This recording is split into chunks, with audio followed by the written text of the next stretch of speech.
Welcome, everyone, to the Pockets of Knowledge podcast. I'm your host, Desiree Stanley. And with me today is my special guest, Allie Flynn. Welcome to the show, Allie. I'm so excited to have you on today. How are you? So good. Thank you so much for having me. We were discussing at the start how this is the first good timing that I've had with anyone overseas. So I'm super excited to be recording at a normal time when I'm awake and haven't got up in the middle of the night. I know that's fantastic. I'm so glad it worked out for both of us. Allie is the founder of Tri Altitude Fitness and Performance, and she also has her own podcast, and that's Challenges That Change Us. And we're going to be talking about those, and very specifically, a couple of major things that happened in your life that has impacted your life and your direction. And so, why don't you go ahead and tell us to start what it was that sort of prompted you to launch the Tri Altitude Performance?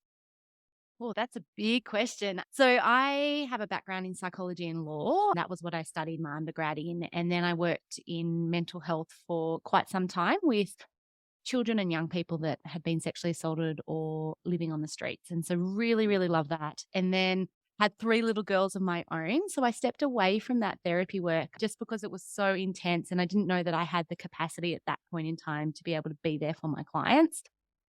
And after my second little one was born, I was looking for how I could still help people. I was like, if I'm not going to go back into therapy right now, what else can I try? And that's when the gym I was working at asked me if I'd consider coming and being a personal trainer, which I'd never considered. And I was like, yeah, I can do that. What does that look like? And over here in Australia, it's like a 6-month TAFE course. So I went and did that and started becoming a personal trainer. From there, I did my next certificate, which meant I could work one on one with people. And another gym in our little town reached out to me and said, would you consider opening a business here? And you can have access to the client, access to this room. We won't charge you anything if you'd consider doing that. And that was where my business started. I had never in my wildest dreams ever considered running a business, nor did I come from a family of business owners. And I had a really good conversation with one of my friends about business, being like, is this something I should do? And he said, look, it's high reward, low risk. What have you got to lose? And that's where it started. So I went into the gym, I opened my own business in fitness, and we'll talk about this a little bit later, but I had a stroke about 6 weeks into it. And then after my stroke, that's when I started to develop this next company that we're talking about, Tri Altitude Performance. So post stroke, I grew 3 companies and the international podcast. And it was part of my healing journey. It was part of my recovery. They are all vehicles on how I can help people. They're just different vehicles. Right. Yeah, that's amazing and really interesting how it's such a shift, although it still remains in that realm of helping people, right? Whether it was through therapy or through physical means, you're still helping people. And that's amazing. And that this also was something that helped you during this difficult time in your life as well. And so let's go ahead and talk then about what it was that you were working with the clients in the therapy side, because we had talked before about DISC and the personality profiling. And so tell us a little bit about that and what that means exactly. Yeah, so the reason I got into psychology in the first place is because I grew up with quite a lot of violence around me as a child, sexual violence, physical violence, verbal violence, emotional violence. So from there, I got really interested in human behavior from a very young age. I started to notice how people moved, what they said, what was unsaid and unspoken in the room. And that's what led me into psychology. And that's how I found DISC profiling. It's a type of personality profiling. There's lots out there. They're all fabulous. They all have their strengths and weaknesses. What I love about DISC more than anything is that it has a really good language that everyone that I work with tends to remember 4, 5, 6, 7 years later. The companies I work with, I often get people coming back around and saying, I still use this, I still use the strategies because it's got everyday language that we can kind of digest. And it really works on turning conflict into collaboration. Like, I say to people, that moment that you're sitting there and you're watching someone do something and you think, what on earth are they doing? Or why are they doing it that way? Or if I was doing that, it would look very different. And that's sort of like we're speaking Latin and they're speaking French, and we don't quite understand why they're doing what they're doing, how they're doing what they're doing, what's driving and motivating that behavior. So DISC allows us to start to unpack that. It allows us to start to gain self-awareness around what we do and why we do it, awareness around why other people perhaps do what they do, and then how we bridge that, how we truly start to appreciate why other people do it differently and where their genius lane is and why it looks so different to ours and how we can capitalize and maximize on that. Oh, that's amazing. And really, let's dig into that a little bit more because I know that DISC stands for something and each letter of the word is different things. And so why don't you go ahead and tell us about that? Yeah, so I normally start explaining this. If you think about it like a circle with a cross through the middle, anyone that sits at the top of the circle is like big picture, strategy, fast paced, dynamic. Down the bottom, I always think about more detailed focus. Over to one side, so over to the right is more people focused. So they make decisions and prioritize people. And then over to the left, they prioritize and think about tasks. So you can start to divide it up in that very simple way. And then we start to look at the quadrants. So D stands for dominance. And anyone that sits in that category is really driven and ambitious and loves a good challenge, loves winning, quite competitive, can be quite robust. And, one of the challenges to that is at times they can seem to steamroll over someone to get what they want because they're so results driven, action and results and what's in it for me. And we need those people, right? Because they're the ones that climb multiple mountains. They're the ones that are fast paced. They're the ones that can take multiple projects and really get momentum at the start. So that's kind of in that D category. And then we move over to the I category, which is an influencer. And they're more focused on big picture and people. So they're really dynamic as well, but they're more extroverted. And, I often think you hear them before you see them. They're very expressive in the way that they talk. They use body language. They're really focused on people and energy in the room. They often smile a lot and they tend to use and rely on their gut. So instead of looking at the facts and the detail, they'll be like, oh, this feels like something I should do, or this Mhm. feels right. Or I can see that that person's not quite, something's going on for them. I might just go over and ask. Yeah. So one of the challenges with a high I is that they lack that detail. So sometimes they're so fast paced and so quick moving and so quick to put their hands up and say, yes, I'm in. They forget to layer it with the smarts. So that's when that can become quite challenging for them because our greatest strength is by far our greatest weakness. So what makes us thrive and brilliant in this world can also pull us under at times. And we talk about that when we talk about DISC. It's like no one quadrant is better than the other. No one trait is better than the other. It's about us understanding and unpacking the traits so that we know when they serve us and work for us and are resourceful, as opposed to unresourceful or challenging or making things harder than they need to be. So they're the top two, D and I. And then we come down to the bottom of the quadrant. So there's the S, which is steady, and they keep the peace. They're calm. They look for long-term stable relationships. So where they're still about people, they're not so much about multiple people and making fast, quick interactions with people. They're about long-term stable relationships. And when you're in a workplace and you've got the people that they're calm and they like to make sure that everyone's right and they take a little longer to make decisions usually, so they can be indecisive at times. Sometimes they can find it hard to change. So if they don't have all the detail, if they don't know the why, then the change can be like, I don't know how I feel about that because they're looking for steadiness and consistency. And then we move over to the C's, which is conscientiousness. And that's really typical of someone that sits in the C space is analytical, reserved, detailed focus. So they're more logistical, systematic, and analytical. I sort of think about like a perfectionist, where they're like quality over quantity. So they're not going to necessarily speak up unless they know that what they're saying is right. They're not just going to use words willy nilly and they're not just going to throw ideas out there. They're going to have thought about it, be really considered, and they're really great at finishing projects. So, that last 10% that just really lifts it up and makes it really professional. Someone that sits in that category can really help in that space because they prioritize quality and they prioritize finishing things and they prioritize perfectionism. Yes, that's a very loose way of saying we talk about this for like days. That's like in 20 minutes. Yeah. Yeah. No, that was fantastic. I really a great way to explain those different quadrants, as you said, because really we are kind of a piece of all of those, right?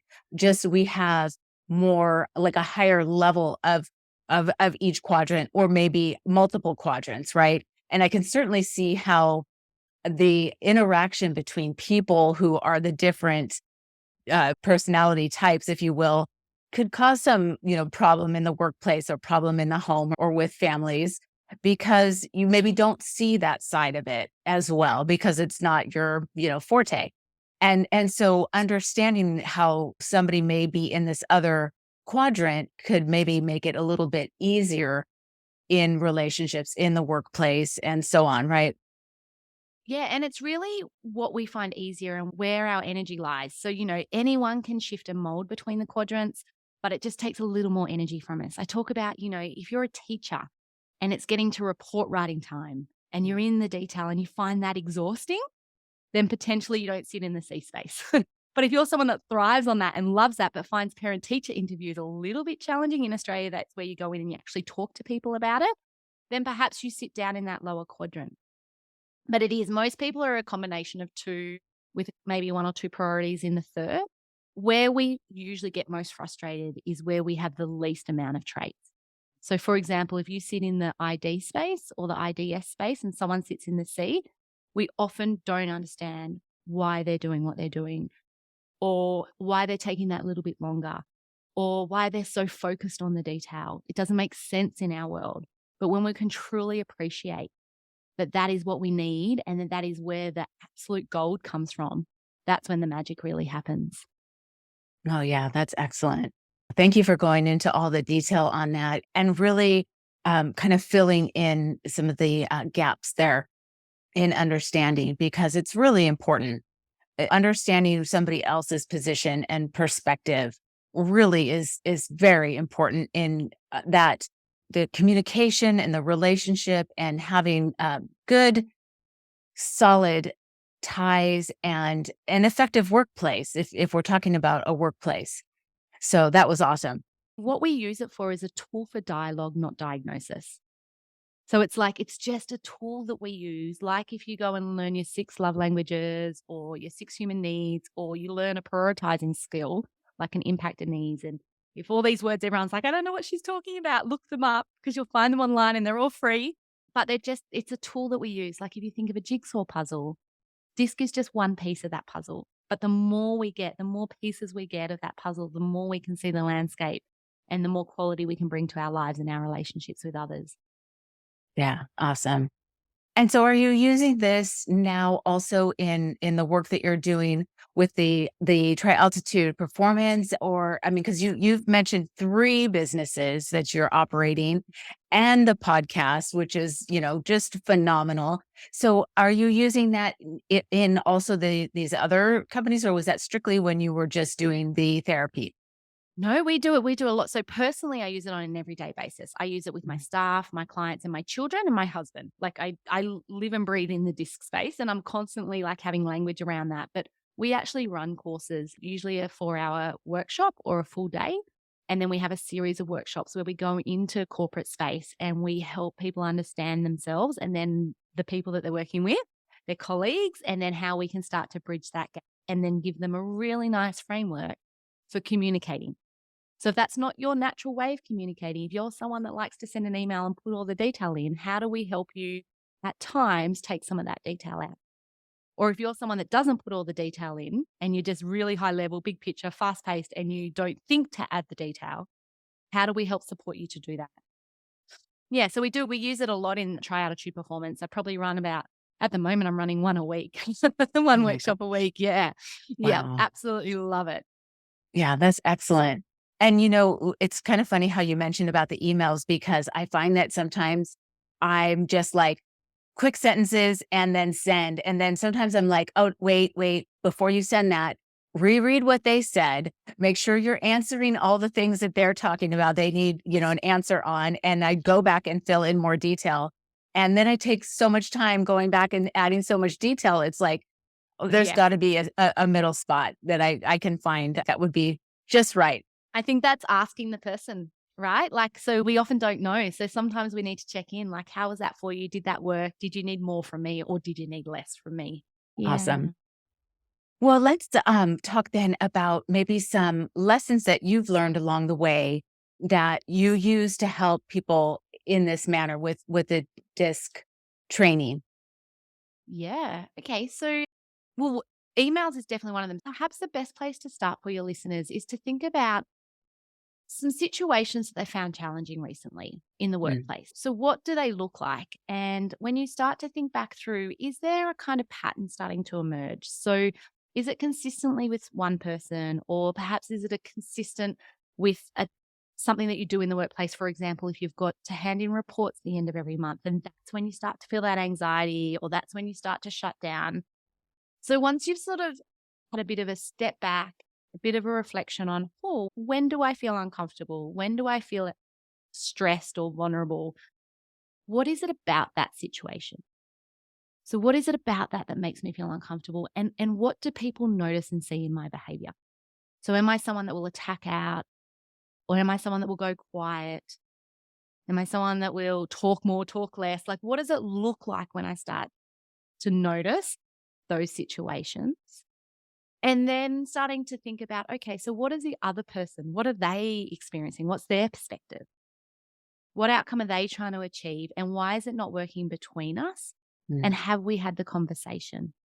Because so often I think we just get on the run and we're just doing it as we do it, like life is busy, right? For all of us. And we often forget to come back in and check in with the person and say, hey, you know how we did this the other day? I kind of left feeling a bit blur, or I kind of left feeling a little bit frustrated. Can we unpack that? Can we have a chat about that? It's not about you.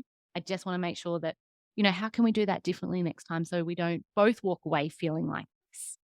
And so that revisiting and that coming back and having a language, that's where DISC really helps because it externalizes it from us as the human. We don't necessarily take it so personally when we see it up on a page, on a one page, and we're like, right. So we're just different. It's not an attack. It's not a criticism. It's just I do it differently. And then we've got a language. We've got a shared language that we can come in and have those conversations about. I know my team, they call me Violet. I'm in that high D space, that really like get shit done space. And my team have permission to say to me, can you please put Violet away today? Can you just pop her away? Because I really need that softer side of you. And I really appreciate that because I can get really task driven and results driven, especially in the office. And by them saying that and calling me on that allows me to either say to them, do you know what? We actually need to get this done. We're on a tight deadline. What do you need from me now if we're going to really get this done? Or I can soften my shoulders, soften my hands, because usually I'm quite uptight when I'm in that sort of space. And then I usually think, they need something from me. So let me connect in with them. Ask them how they are. Ask them what's going on for them. Ask them what they need to set themselves up for success for that day. So it just kind of alerts me to change my behavior a little bit or change the way I communicate a little bit so that we can both work really productively together and get the outcome that we're both coming in to do. Yeah. I don't know. Oh, yeah, that's wonderful. Thank you very much. That was fantastic. And you did give some really good pointers there that I think everybody can take away. And it's, sitting back and reflecting what's happening internally with me right now and, what's happening with the other person. And I think that that's a fantastic starting place for everybody, right? Yeah. Yeah, yeah. Being Love it. aware of what your emotional pattern is, what's your emotional signature and when is it on repeat? And are you Mhm. aware of it? And what can you be putting in place if you don't want it to look like that in that moment? Yeah. Excellent. Well, let's go ahead and transition now and talk a little bit about, as you mentioned in the beginning, that you had had a stroke. And Mhm. at what age was this for you that this happened? And what kind of led up to it? And then how was your rehabilitation after? Yeah. So I was 32 when it happened. I had three kids under 3.5. My baby was still on the boob. And this is when I just started that fitness business. So we're about Yeah. 6 weeks in. I'd finished my psych degree. I'd finished my post grad. Had two little kids on the ground, or three little kids on the ground. And I was kind of just doing the mum thing with a tiny like business on the side, like a hobby. And I went up to the bathroom one day to get dressed to go and run a boot camp. And I got this headache on my left and pins and needles down my right. And when I say headache, I mean like in that moment, I thought I was going to die. Like it was Mm. so significant that I knew that I was in serious trouble. And I screamed out to my husband, and he walked up to the bathroom and he knew straight away. Like whatever it was about that situation, we both clicked in. And I remember thinking, I'm having a stroke, followed by, no, I'm 32 and super fit, as if. And he says he had exactly the same thought. She's having a stroke.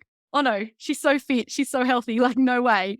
And luckily, he worked at the hospital. So he drove us into town, but he put the 3 kids in the car. And I just remember looking at the speedo, and he was going about 60 Ks over the speed limit. And I thought, we're not going to make it. Like, we're not going to get there. And that's because he works in the hospital. He's got the understanding of how serious it is with a stroke and how quickly you need to get in. And we arrived at ED, and by the time I got there, I couldn't recognize anyone that he worked with, couldn't recognize my mum. I lost my short-term memory. So the damage that happened in my brain, I had 2 strokes here locally in our rural town before they airlifted me to Sydney, which is a major city in Australia, and got me to a big hospital. And that meant that I lost my short-term memory, and I also lost my vision in both quadrants in my eyes, and I couldn't read and write, couldn't stand on one leg. I knew who I was. I knew I had 3 kids. I knew who my husband was, but I knew nothing about the day. So every day I'd wake up and I'd be like, where am I? Why am I here?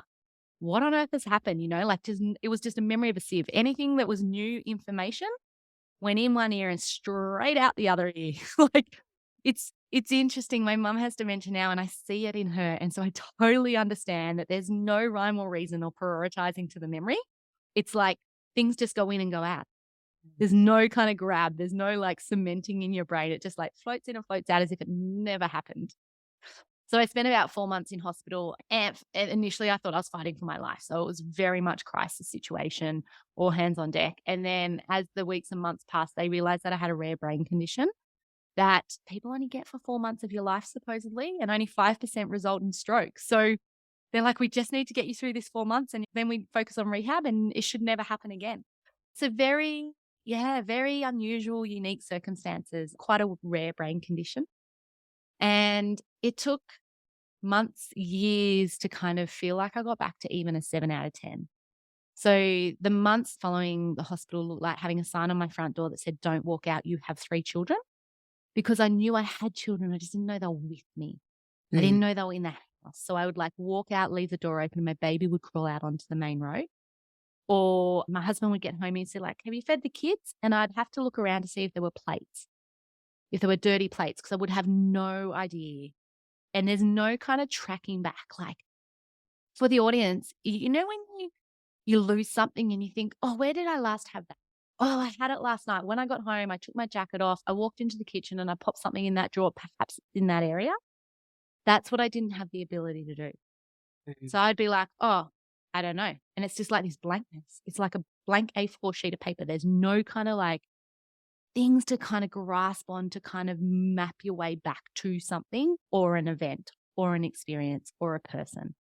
So knowing people's names, I still struggle with that. Like I can meet someone, like Desiree, if I met you tomorrow, I'd be like, oh, have we met?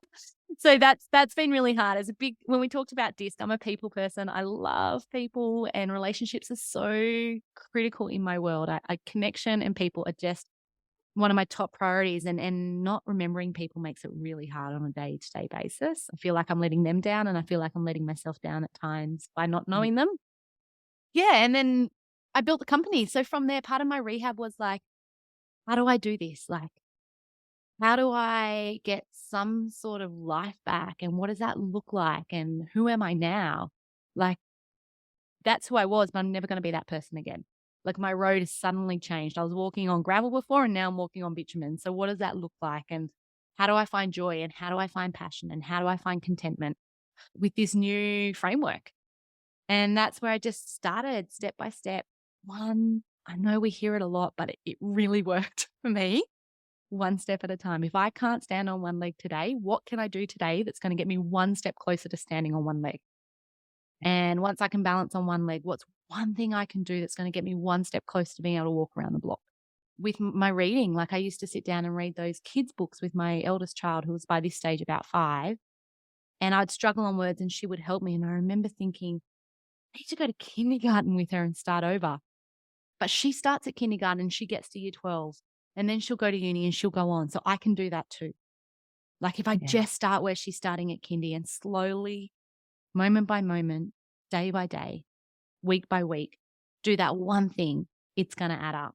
And then, yeah, just over a couple of years, started to improve, started to grow companies, fell in love with business. And I've been really fortunate, amazing people around me, amazing clients. And yeah, it's definitely set me up for success when there's curveballs in business, as we all know, when there's problems that we feel like, oh, how are we going to solve that? Just always come back to that moment. Okay, let's take stock. Where are we? What do we know? You know, if you think of a traffic light, if we're in the red, we don't need to get to the green today. We just need to edge a little closer to the orange. So, what's the problem we're dealing with? What's the beast? What do we know? What can we control? What can't we control? And let's get to work on the stuff we can control and let's let go of the shit that we can't control, you know? Yeah. There's no there's no point giving energy and time and resource to something you can't change. Wow, Allie, that's just phenomenal. Thank you so much for sharing that with us. And it's so incredible what a journey that you have been on, and to be where you are now and running these businesses and running your podcast and helping so many people.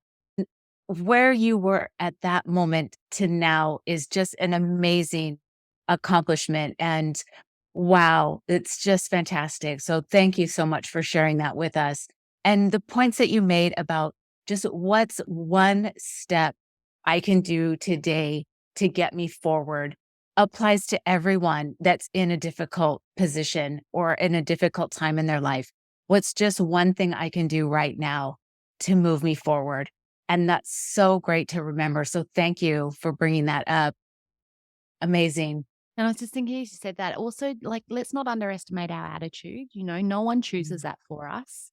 And we get to pick that every single day that we wake up before we put our 2 feet on the ground. We choose the attitude that we're going to walk in the world with and how we're going to show up. And it's not permanent. So we can change that throughout the day. You know, if it gets a bit sticky or it gets a bit rough or you're having a bit of a challenge, just come back and go, what attitude am I showing up with now? And how do I want to be in this world? And how do I want people to experience me? And am I there for myself through this moment? Because attitude is key and it really does go a very, very long way for recovery and building businesses and facing problems head on. Yeah, absolutely. Wow. That's just, I'm still processing everything that you said because I can't imagine as a mother myself, my daughters are grown now, but being at that age, with what you were going through is just, it's so powerful. I mean, wow. I just have to tell you that was just, it's amazing what you've accomplished. Thank you. Really, really amazing. So you shared about what you were doing in the rehab, and something that you had mentioned to me is that you also completed in an Ironman. And I'm just like flabbergasted because I know how difficult an Ironman competition is. And so tell us about that. And that was post stroke, yes? Yeah, so that was actually a moment in ICU. I was lying in bed and I looked around and I thought, I'm the only person in here that can walk. Like, am I actually going to get out of here? And I had this real, like, what am I doing here? Like, why am I still here? And it was in that moment that I made this decision that I was going to be a triathlete. And in that moment, let me be clear, I had never swum in the ocean. Like, I didn't go and do ocean swims. I'd been like a kid that swam in the ocean, but never like go and do a K or a 2K. I didn't own a bike. I've never like ridden a road bike. And I'd only started running about maybe 5 months before my stroke. So I don't know where that idea came from, but I was committed to it. I was like, I am going to be recovered when I'm a triathlete. You know, when we just kind of make these big, broad stroke statements and we kind of live through them. And so it took me 2 years to do an Olympic triathlon post stroke to learn all of those things. When I first started to swim, I didn't really know how to swim very well. I thought I was a good swimmer. And I went in this little competition locally. And when I got out of the pool, it was only 200 meters. Everyone else had gone because I was so slow. And then I was like, whoa, I'm going to need some help here. Like, if I want to be a triathlete and swim in the ocean, I'm going to need a coach. So I went and got a swimming coach. And then I learned how to cycle a bike, bought a bike, and then learned how to cycle. And That first Olympic triathlon before the half Iron, the very first one was the biggest one for me because it was something I'd committed to when I was in ICU. And 2 years later, it still makes me tear up today. I got there and it was one of the proudest moments because it wasn't about the event. It was about me knowing and showing my 3 girls that makes me cry now. You can do hard things. You can do hard things when you put your mind to it and you take it slowly and you tick it over and you get the help and support that you need. You may not know how yet, you may not know when yet, but you can do hard things, and there is no problem you can't solve in this world. It might look different to how you thought you were gonna solve it, but it's all solvable. So I cried for my last 10 Ks of the run, sobbing because I was just like, "Oh, I cannot wait for my children to know this." And it was from there that I decided I was gonna take it further and go and do the half Iron, and that's just, gets a little bit addictive. So then it just grew from there, and it became part of, physically, I wanted to be as well as I could be. Mentally, I'd been doing a lot of training in that space, being a psych and working in the field and constantly doing PD. I felt like mentally I'd really flexed that muscle a lot, and there's always more work to do. But the area that I really needed to work on now was my physical health. And so that's where I really put my time and energy and focus in, which is how the Ironman came into play. Wow. Congratulations, really, because those are some amazing accomplishments and amazing in themselves, but even more so when you consider where you had been just 2 years before. So I applaud you and those amazing accomplishments. Congratulations. So, Allie, to just kind of close out, I want to just have you talk briefly about the podcast that you have, which is Challenges That Change Us, and how that came to be, why you decided to launch that, and kind of what you talk about on the show. It always makes me smile when someone asks a question in a podcast. Like when you just ask that, you're like, so how did it come about? I'm like, well, there's a big story there and we only have 5 minutes. But in a nutshell, I got quite sick again after my last half Iron. I got really sick and I have something called POTS, which people might be aware of. But what it means is when you stand up, your heart rate goes really high. There's a lot more to it, but basically standing is hard and I became exercise intolerant. And I thought I was dying Mhm. genuinely because of my stroke. They thought my brain condition had come back and honestly thought I was dying a slow death. And I wanted my kids to know that they're not alone in this world. I wanted them to know the things that I'd learned over the years in a counseling room, on a PT floor, coaching people. I wanted them to understand that we all have self doubt. We all have like limits that we put on ourselves, and we all feel like at times others are judging us, and that is okay. And we're not meant to compare ourselves to others. We're meant to be in our lane, and our lane is great, even with all the adversity that comes. Like it's the down days, the tough days, the hard days that make the good days so good. Mhm. But we need to understand that. And so when I couldn't stand up, I was like, the only thing I can do is talk right now, right? Because clearly I can talk underwater. So that's how my podcast started. Challenges that change us. I was like, how do I find a voice and a platform that if I'm not here, my girls can still listen Mm. and that I can still help people all around the world. And so it started from this little baby in my living room. I'm just going to start. I'm just going to give it a go. And whatever happens, happens to this, international podcast that we're in the Australian charts and have been since the day we started. And I just talk to people about their adversity and their challenges and how they navigated them and what lessons they've taken away. And, you know, there's a right strategy for the right person at the right time. And so you want to make sure you've got this really big life toolbox of strategies, of mantras, of support people, because you don't know what you're going to need to pull on when you need it. I did not know when I had my stroke that I was going to need my psych degree more than I'd ever needed it in my life. I Mhm. did not know that I needed my PT coaching part of my personality that was like, just do the one thing. But I already had them in my life toolbox. It was very easy to pull on them. It was a whole well of resources that I got to tap into. So that's really what the podcast is about. How do I share stories? How do I decrease that isolation? And how do I help fill up everyone else's life toolboxes so that they can be anchored through the eye of the storm of adversity and come out thriving the other side?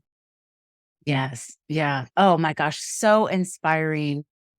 Everything that you have shared has been truly inspiring. It's inspired me, and I hope it has inspired the listeners. I can't imagine anyone not being inspired by your story and what you're doing. So thank you for sharing that. And I did want to ask also if there were any books that were beneficial for you during this time or that you think are influential that maybe the listeners want to take a look, check out and see if it's something that can help benefit them? Yeah, definitely huge reader. Absolutely love it. And I think it doesn't matter whether you're reading or listening to a podcast, but just allowing ourselves when we've got the space and time to fill our brains up with things that inspire us and fill our bucket up. And so I know one of the books that I looked at when I couldn't read. So it was like a fair way along my recovery once I was reading again was Limitless by Jim Kirk, and it's a fabulous book for anyone that hasn't read it. And I think the other one that I'd say is The Love Languages, which I briefly mentioned. If you haven't done that, jump online. It's a free quiz. You can just say, look up the love language quiz, Gary Allen, and you can do that quiz now because it's not a book, but it's something that can help change your life from where you are right now to how you relate and connect with other people. It's one tool you can use right now that will fundamentally change the rest of your life. Yeah, excellent. Great recommendations. And for sure, I'll link that information in the show notes so that the listeners can easily access that. So thank you again, Allie. It has been so wonderful having you on the show, and you've just shared so much fantastic information and your knowledge and your story. Thank you so much. I so appreciate you being on the show with us today. Thank you so much for inviting me on. It's such a fabulous podcast. I've listened to so many of yours, and I just know your listeners are taking so much away from each episode because it's the pocket of knowledge. It's like pocket size information that you can just continue to grow and learn to live the life that you want to live and love the life that you want to live. Yes, absolutely. Well, Allie, if people want to follow your story, want to follow your podcast, what is the best way that they can do that? Is there Instagram, Facebook, anything that you'd like to share now? Please do so. So I actually didn't have any socials when I started my podcast. So anyone that goes on, you'll see that I'm just starting. Challenges that change us. It's across every platform, unless there's platforms I don't know about overseas. But as far as I know, we have lots of overseas listeners. So challenges that change us. And we do have a Facebook group under Challenges that Change Us community. And that's probably where we put all the information for the podcast on LinkedIn as well under Ali Flynn. So I would love your listeners to reach out. If someone's taken something away, if you want to know more information, that I really do invite you to reach out, DM me or jump on the podcast and have a listen. We've always got things for offer on there. This week we're offering a 6-week resilience course. So there's always little bite-sized pieces or little nuggets that they can take away. Excellent. That's awesome. Thank you for sharing that. And thank you again for being on the show. It's been just a pleasure to have you. Thank you. Thank you so much for having me on the show. It's so beautiful to meet you. And, thank you everyone that's still listening.